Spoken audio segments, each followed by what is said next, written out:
Olá, meus queridos, bem-vindos de volta aqui às nossas aulas de criminologia. Depois de uns minutinhos na conversa interessante aqui, nós voltamos para a gravação. Nós falaremos agora, nós falamos primeiro a introdução de penologia, não é? A sequência da crudelidade das penas, a aplicação das penas, como elas eram consideradas, né? E nós vamos ingressar agora nos modelos e sistemas penitenciários. Como era tratada a aplicação da pena, como o sistema influenciava na aplicação da pena. Qual é o sistema adotado? Se alguém fizer uma pergunta para você agora, vamos fazer agora uma prova oral. Qual é o sistema adotado no Brasil? Você saberia dizer? É importantíssimo você saber qual é o sistema que hoje é adotado no Brasil. Gostaria de dizer que os sistemas adotados no Brasil já foram vários. Nós não temos um sistema só. Isso evolui junto com a sociedade, vai todo mundo evoluindo. Então, da mesma forma que as penas evoluem, os sistemas também evoluem. Não é? O que era penitenciária antes não é penitenciária hoje. Alguns países, no entanto, eles conservam algumas formas de aplicação de pena. Algumas penas cruéis e degradantes. Nós temos, sim, países que adotam, claro, né? Hoje em dia, nós não podemos ser a favor de um tipo de aplicação desumana, mas não posso me omitir da informação de que existem, sim, lugares onde as penas ainda são cruéis. Nós temos apedrejamento, não é? E o apedrejamento ainda é utilizado. A pessoa é ensacada, coloca tipo um pano, como se fosse um saco mesmo, de dormir. A pessoa fica enfiada na terra, submersa da parte do tronco para baixo, aí fica somente do tronco para cima, do lado de fora, sem os braços para defesa, e tome apedrejamento. Isso para você é humano?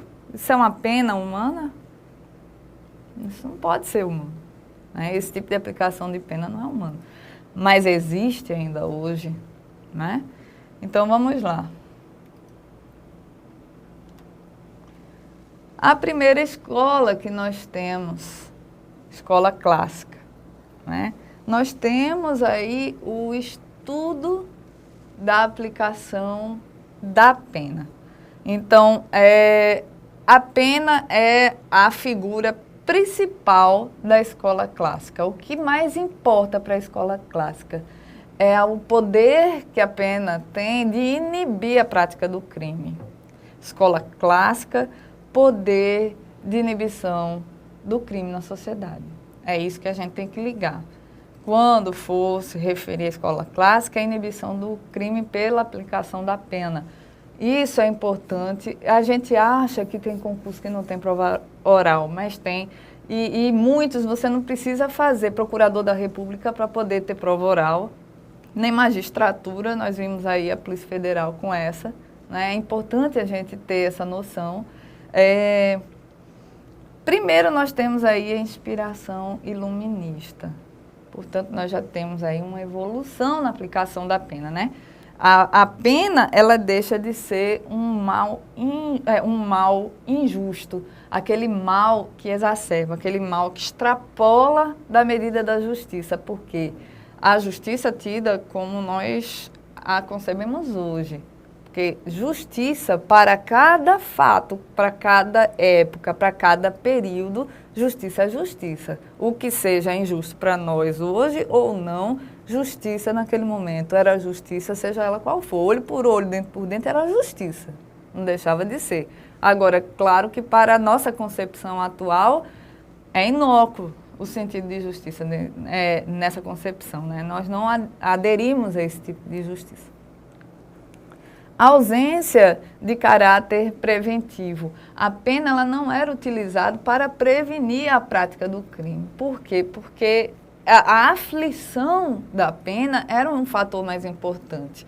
Era um fator muito mais severo. Você colocar a pena como algo a se fazer conotar de um começo até um fim de aplicação daquela pena, uma forma de inibir, uma forma de coagir a sociedade a agir de acordo com os ditames sociais, a lei vigente, não é? Ou a austeridade estatal também, não é? Se a pena é um castigo justo, é porque aquele infrator, ele tem condições de receber a pena.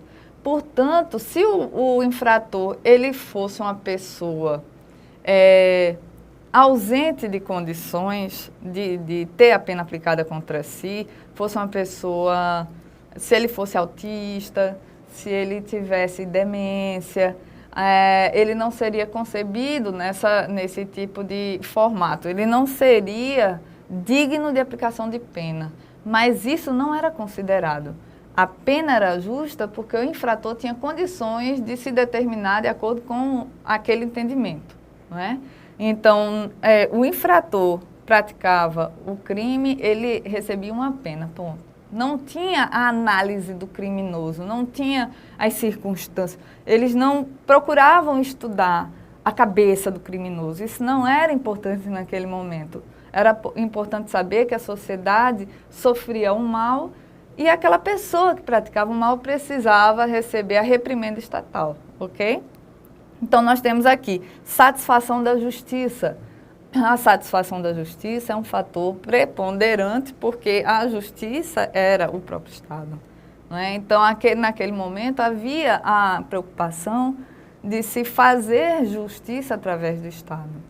A pena é a forma absoluta de inibição do delito. Não existia outra forma de inibir o delito. Não existia escolinha, não existia educação, não existia orientação social. É pena.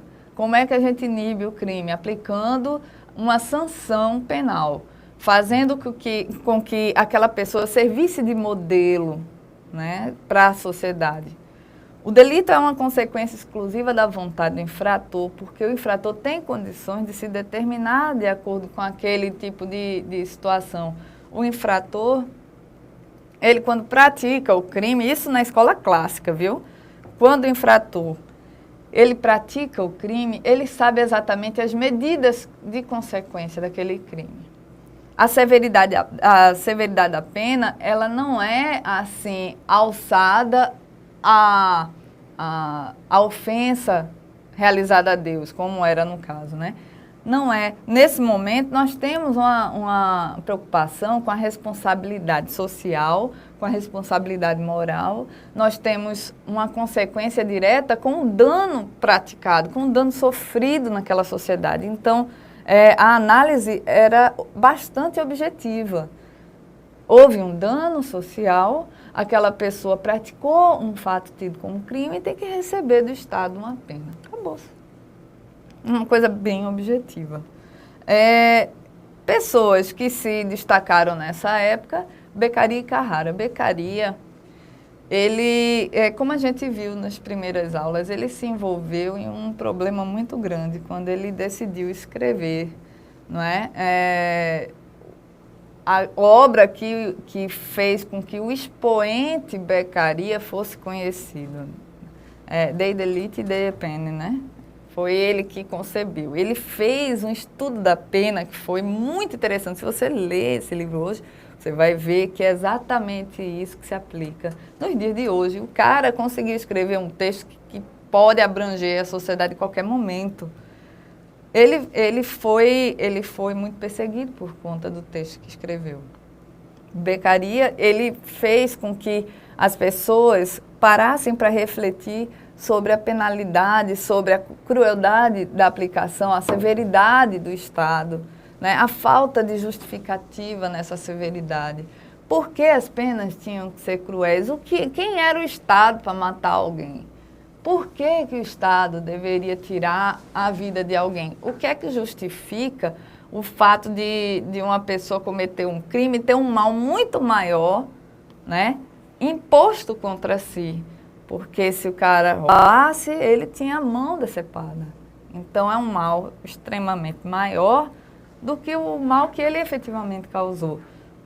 Então, ele começa a estudar por que o Estado teria, qual é a legitimidade que o Estado tem para aplicar esse tipo de pena, quando ele mesmo não provê o que é necessário para o Estado, para toda a sociedade, né? A sociedade como um todo. Então, O expoente principal dessa escola, Beccaria, ele defendeu, não, nós sabemos, nós não temos uma evolução que permita a não aplicação de pena. Nós precisamos aplicar a pena. Ninguém está dizendo que a pena aqui é desnecessária. No entanto, a aplicação dela é absurda.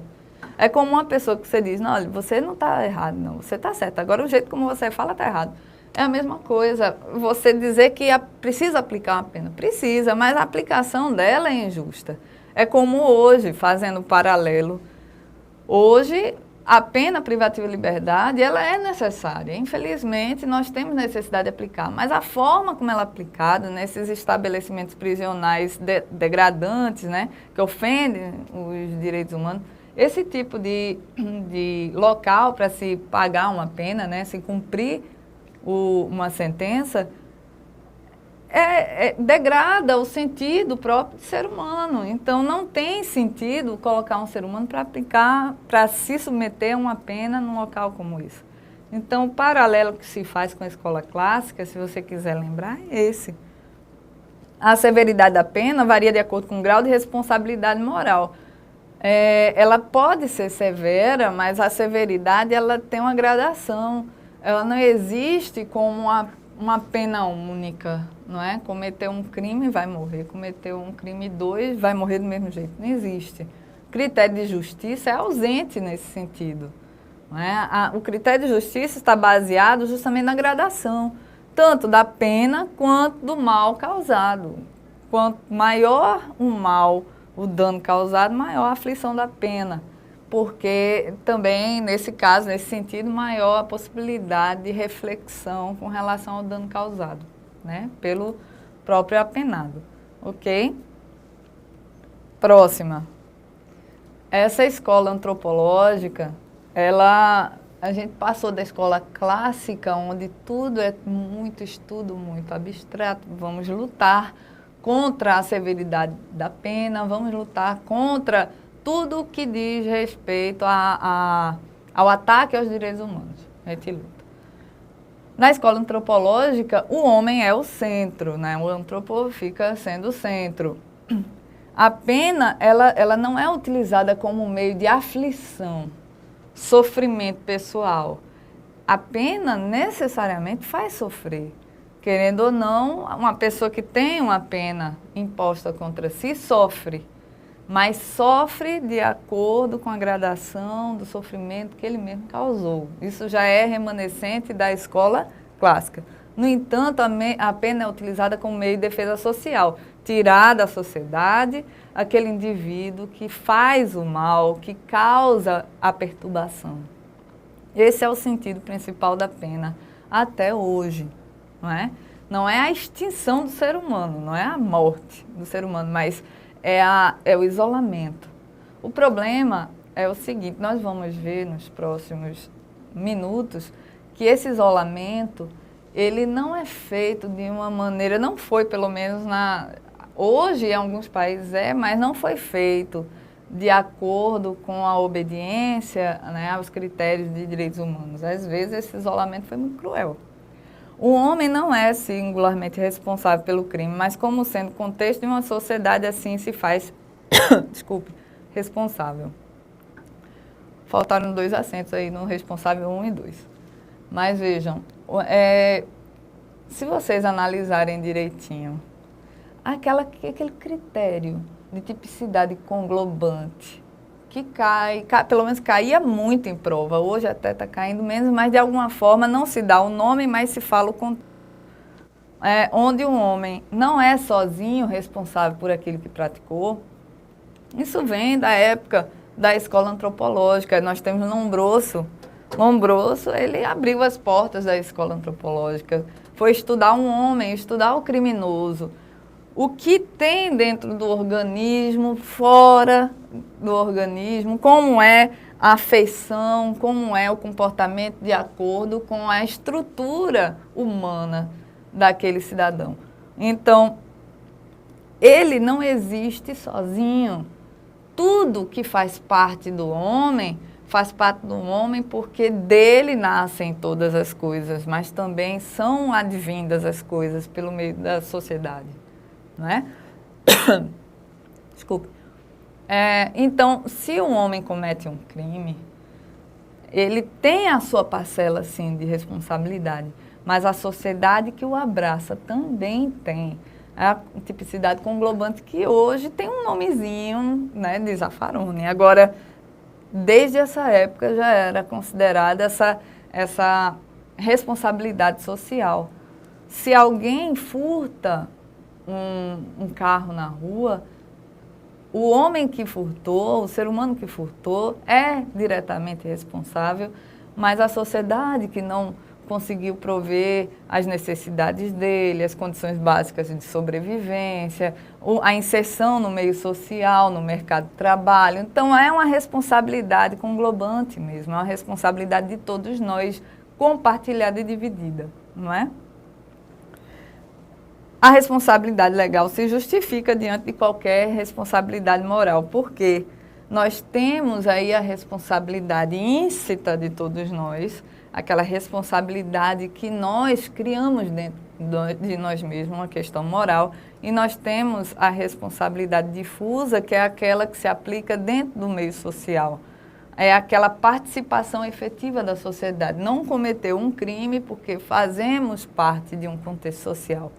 Então, nessa escola antropológica, nós tivemos aí não só a participação do criminoso, mas a participação de todos os que compõem a sociedade em torno desse criminoso. Ele não está só. E isso nós carregamos hoje. Nós carregamos muito isso hoje. Pena não é expiação do mal. Expiação do mal nós já tivemos, não é? É mais uma prevenção social do delito. Então, quando a pena é aplicada, nós temos a observação contundente, né, inexorável, de que aquele ser humano praticou atos descritos como crime, estão tipificados no Código Penal, mas sabemos que a história de vida que ele carrega também faz parte daquele ato. Todos apertaram o mesmo gatilho, não é? Quer ver um exemplo? Eu vi ontem na TV a cabo isso. Eu não lembro nem qual foi o canal, mas eu vejo muito esse negócio de crimes, como descobrir quem foi que praticou determinado crime. Eu gosto muito desse tipo de coisa. Então, eu vi de um rapaz que não teve o amor da mãe. Ele não teve o amor da mãe. A mãe criou. Mas o pai era mais presente do que a mãe. Agora, a mãe não tinha, ela era muito de sacudir o menino para, assim, ao Deus dará mesmo. E ele buscava sempre agradar a mãe e não conseguia. Então, criou nele uma frustração muito grande. Por isso que eu digo, eu estava comentando, maternidade é uma responsabilidade imensa, dá medo só de pensar. Então, a mãe tem um vínculo tão, né, profundo com o filho, a mãe não estava nem aí pro cara. E volta e meia discutia com ele, isso ele crescendo, criancinha e tal, discutia, até que botou o menino numa creche. Agora não era exatamente uma creche. Essa creche, ele não saiu mais, ele ficou para adoção. E ele nunca foi adotado. Ele cresceu nessa instituição, achando que estava em creche, mas na realidade foi abandonado lá. E depois descobriu que essa mãe não era a mãe verdadeira dele, não era biológica, e ele foi atrás da mãe biológica, e a mãe biológica, e ele ainda na busca pelo amor, a mãe biológica também rejeitou. Resultado, depois de 2 rejeições, as mulheres que rejeitaram a mãe que o criou, criou entre aspas, né? E a mãe biológica, as duas se pareciam, tinham traços semelhantes, morenas, assim, pele clara, do cabelo grande, preto. Então, ele tinha essa figura materna muito impregnada na cabeça dele, aquela vontade de ter a mãe. Resultado, o cara cresce morando no Brooklyn, em Nova York. Ele começou a matar os casais que namoravam dentro do carro. E ele começou a matar, assim, indiscriminadamente. Saía em Nova York em vários bairros, né? Eles não sei como eles chamam, mas vários bairros lá em Nova York começou a matar. E ele só matava com os mesmos traços da mãe, virou um serial killer, não é? E quando ele foi pego, aí ele disse que ouvia uma voz de Deus que mandava matar, porque tinha que ser, porque era purificar o amor da mãe que ele nunca teve, não sei o quê, mas depois ele escreveu uma carta dizendo que nada daquilo se justificava, porque na realidade ele matou porque quis. Resultado, o serial killer não precisa de justificativa social, basta a moral. E aqui nós temos a expiação não por uma questão, não é uma questão de expiação do mal causado, mas isso não por uma questão de responsabilidade social, legal, mas uma questão de responsabilidade moral. Quem mata na sequência é a moral, por determinação, né? Até mesmo porque a frieza do sentimento caracteriza a sociopatia, a psicopatia, não é? Então vamos lá. Aí vem a escola crítica. Confere a pena uma relevância superior no combate à criminalidade.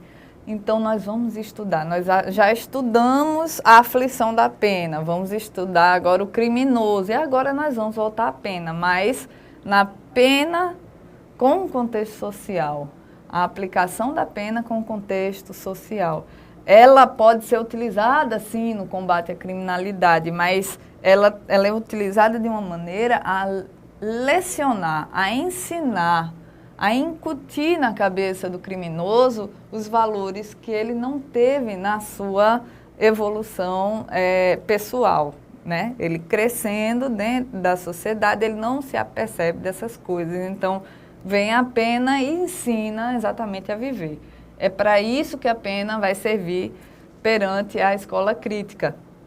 Os meios de prevenção, claro e evidente, são muito mais efetivos que os meios repressivos. É uma questão até de se adotar a função psicológica do crime. Ela tem, da pena. A pena tem uma função pedagógica, que é aquela de fazer com que ele aprenda, necessariamente reflita sobre o mal causado, sobre tudo que ele cometeu, tudo que ele fez, o dano que ele praticou, o mal que ele causou, o sofrimento que ele proporcionou à vítima, e ele reflita e se arrependa. E depois tem a questão mais de aprendizado social, para que ele se reinsira à sociedade e dessa vez melhorzinho, né? Recuperado, de preferência que ele tenha aprendido dentro da cela. O problema é o seguinte, junte essas 3 escolas e aplique aqui no Brasil nesse momento. O que ele vai aprender? Qual é a função pedagógica que a pena hoje proporciona? Não é? Todo mundo fala da pós-graduação no mundo do crime. Quais são as formas de se reprimir hoje através da pena?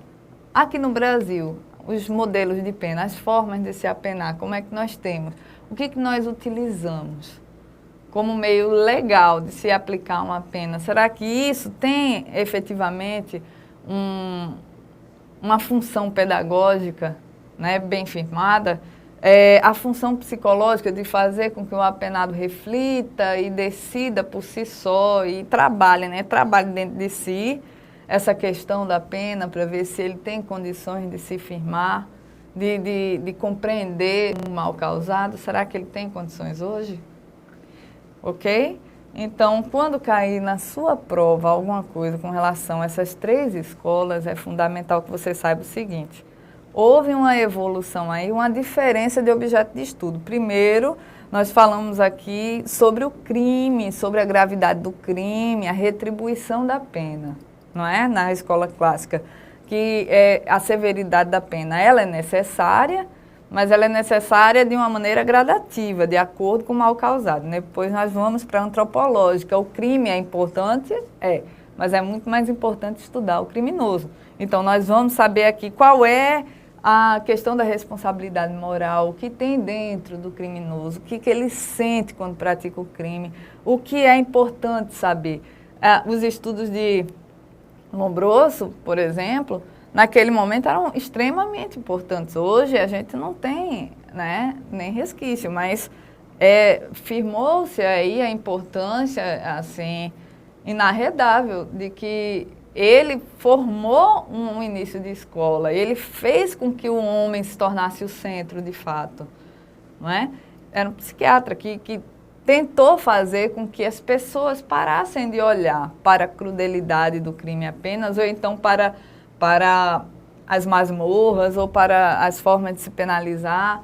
E vamos agora focar no criminoso, que ele é a peça importante, ele é o protagonista daquilo que ele mesmo fez. Então, se você quer evitar o crime, ou evitar que cresça o índice de crimes, você tem que estudar quem pratica, estudar e fazer com que a sociedade entenda que existe um contexto único que liga essas pessoas. O que é que liga a pessoa? Qual é a liga que existe entre pessoas, todas elas, que decidem praticar um ato tido como crime, ok?